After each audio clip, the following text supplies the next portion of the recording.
სერტიფიკაციო გამოცდა ფიზიკაში 2025 წელი, ამოცანა ნომერი 23. რა დაადგინა ალფა ნაწილაკების გაბნევის ცდებით რეზერფორდმა, ასეთი შეკითხვა გვაქვს და აქ რამდენიმე ვარიანტია ჩამოთვლილი. პირველი ეს არის A, ალფა ნაწილაკები დადებითადაა დამუხტულიო. ხო, ნუ რეზერფორდის ცდაში ალფა ნაწილაკები იყო გამოყენებული, თუმცა ის რომ ალფა ნაწილაკები დადებითადაა დამუხტული, მანამდე იქნა აღმოჩენილი, შესაბამისად რეზერფორდის ცდის შედეგს ეს შეუძლებელია წარმოადგენდეს, ამიტომ A გამოირიცხა. B ეს არის ატომში ელექტრონების ენერგია იკვანტებაო.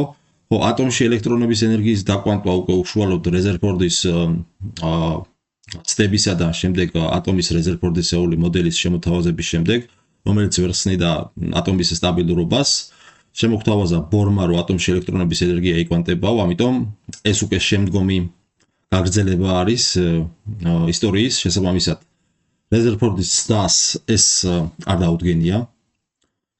ესეც არ იქნება სწორი. ატომში დადებითი მუხტი მოთავსებულია მის ძალიან მცირე ნაწილშიო. კი ბატონო, აი ეს კი ნამდვილად იყო რეზერფორდის ცდის უშუალო შედეგი, რადგან მუხტი მთელ ატომში რადგან თუ დადებითი მუხტი მთელ ატომში თანაბრად იქნებოდა განაწილებული, როგორც მაგალითად ტომპსონის მოდელში ჰქონდა მანამდე რეზერფორდამდე.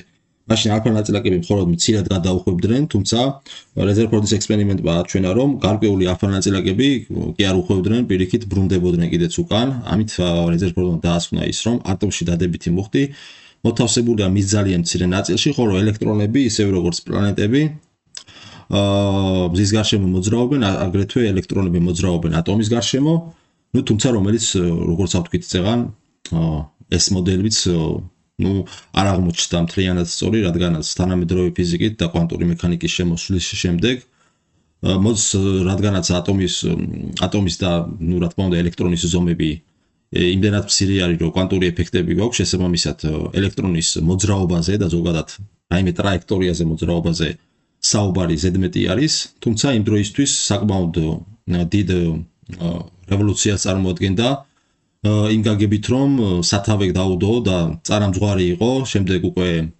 ბორის პოსტულატების და ბორის მოდელის შემოთავაზებით და შემდეგ უკვე ეს დაგვირგვინდა კვანტური მექანიკის შექმნით, ხო? შესაბამისად G პასუხი წარმოადგენს სწორ პასუხს. შემდეგიც ვნახოთ რა არის. ატომებს აქვს სფერული ფორმა და მათი რადიუსი დაახლოებით 10-10 მეტრი არისო. ხო, ну, რეზერფორდის ექსპერიმენტი პირდაპირ არ ზომავდა ატომის ფორმას, შესაბამისად ვერც დასკვნას გამოიტანდა იმაზე, რომ ზომები ამდენიაო, შესაბამისად D არ იქნება.